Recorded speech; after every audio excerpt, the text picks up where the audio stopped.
മച്ചാമാരെ കടലിൻ്റെ അടിയിൽ നല്ലതുപോലെ തന്നെ കല്ലുള്ള ഒരു തീപ്പൊരി സ്പോട്ടിലാണ് നമ്മളിന്ന് വേട്ടക്കായിട്ട് എത്തിയിരിക്കുന്നത്. ചെമ്പല്ലി, ഏരി, ഹമ്മൂർ പോലുള്ള മീനുകൾ ഇഷ്ടം പോലെ ഉണ്ട് ഈ സ്പോട്ടിൽ. മച്ചാമാരെ അഖിലേട്ടൻ ജീവനുള്ള ചെമ്മീനും അതുപോലെ തന്നെ സുരേഷ് ഏട്ടൻ ചാളയും കാശ് ചെയ്തിട്ടിട്ട് കടലിൽ വെയിറ്റിംഗ് ആണ്. ഏത് നിമിഷം വേണമെങ്കിലും ചൂണ്ടകളിൽ അടിപൊട്ടാം.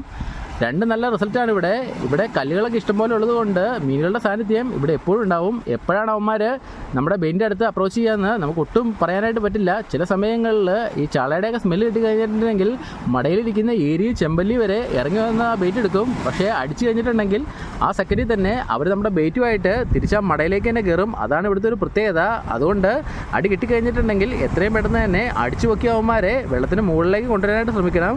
ഒരിക്കലും വെള്ളത്തിൻ്റെ അടിയിൽ അധികം സമയം നിർത്തി കഴിഞ്ഞിട്ടുണ്ടെങ്കിൽ പണിയാവും. അവന്മാർ നമ്മുടെ ബെയ്റ്റ് കൊടുത്ത് നേരെ അടുത്തുള്ള കല്ലുകളുടെ അടിയിലേക്ക് പാഞ്ഞ് കയറാനായിട്ടുള്ള ശ്രമം നടത്തും.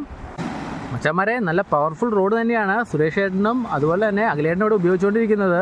ലൈറ്റ് വെയ്റ്റ് റോഡിലൊന്നും ഇവിടെ കൊമ്പന്മാരെ അടിച്ച് കയറ്റാനായിട്ട് പറ്റില്ല. നല്ല സൈസ് കാളാഞ്ചിക്കാണ് കയറി പിടിക്കുന്നതെങ്കിൽ അവന്മാരെ നമുക്ക് അടുപ്പിക്കണമെങ്കിൽ നല്ല പവർഫുൾ റോഡ് തന്നെ വേണം. ചൂണ്ടക്കാരുടെ റോഡുകൾ ഇഷ്ടംപോലെ ഇവിടെ കൊമ്പന്മാർ വട്ടം ഓടിച്ചുകൊണ്ട് പോയിട്ടുണ്ട്. അതുപോലെ തന്നെ നമ്മുടെ റീലിനും അത്യാവശ്യം നല്ല ഡ്രാഗ് കപ്പാസിറ്റി വേണം.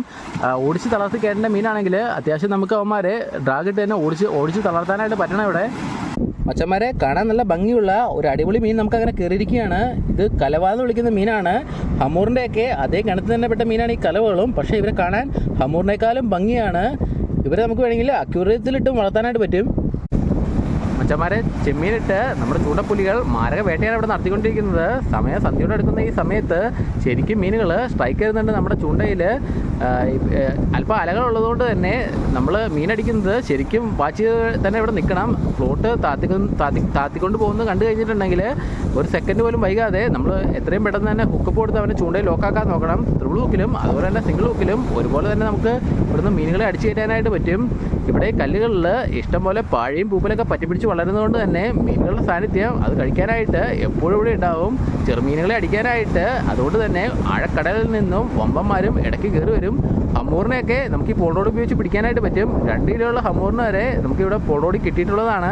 പക്ഷേ വലിയ മീനുകളെ നമ്മൾ പോൾ റോഡിൽ അടിച്ച് കയറ്റുമ്പോൾ കുറച്ച് കെയർഫുള്ളായിട്ട് മാത്രമേ കയറ്റാനായിട്ട് പറ്റത്തുള്ളൂ. അവർ അങ്ങോട്ട് ശക്തമായിട്ട് പിടിക്കുമ്പോൾ തിരിച്ചു അതേ പവറിൽ പിടിക്കാനായിട്ട് നിന്നിട്ടുണ്ടെങ്കിൽ അവന്മാർ നമ്മുടെ ചൂണ്ട വട്ടം ഓടിച്ചുകൊണ്ട് പോകാനുള്ള സാഹചര്യം ഇവിടെ കൂടുതലാണ്. മച്ചാന്മാരെ അങ്ങനെ അൻസാറേട്ടൻ ഒരു തകർപ്പൻ നച്ചറേനെ കൂടി അടിച്ച് കയറ്റിയിരിക്കുകയാണ്. അപ്പോൾ എത്രയും പെട്ടെന്ന് തന്നെ മുള്ളൊന്നും കൈ കൊള്ളാതെ നമ്മൾ ഹുക്ക് റിലീസ് ചെയ്യുകയാണ്. അവൻ ഹുക്ക് വിഴി കളഞ്ഞു. നല്ല പൊളി അടിയാണ് അടിച്ചത്. അപ്പം തന്നെ അടിച്ച് കരയെ കയറ്റി. അടിക്കലും ഹുക്കപ്പൊക്കെ ഒരുമിച്ചായിരുന്നു. മീൻ കരയെ കയറ്റിയത് മീൻ പോലും അറിഞ്ഞില്ല. അപ്പോൾ നമ്മൾ കെയർഫുള്ളായിട്ട് തന്നെ അൻസാർക്ക മീനെ കവറിലേക്ക് മാറ്റുകയാണ്. ഇതിനെ ഹുക്കൊക്കെ റിലീസ് ചെയ്യുന്ന സമയത്ത് നമ്മൾ എക്സ്ട്രാ കെയർഫുള്ളായിട്ട് ഇരിക്കണം. മീൻ പിടയ്ക്കുന്ന സമയത്താണ് ഇവൻ നമുക്കിട്ട് പണി തരിക. ഒരു കുത്തിയിട്ട് കഴിഞ്ഞിട്ടുണ്ടെങ്കിൽ കാരിയുടെയൊക്കെ കുത്തിനേക്കാൾ നല്ല പെയിനായിരിക്കും ഈ നച്ചറയുടെ മുള്ളിൻ്റെ കുത്തിയിട്ട് കഴിഞ്ഞിട്ടുണ്ടെങ്കിൽ.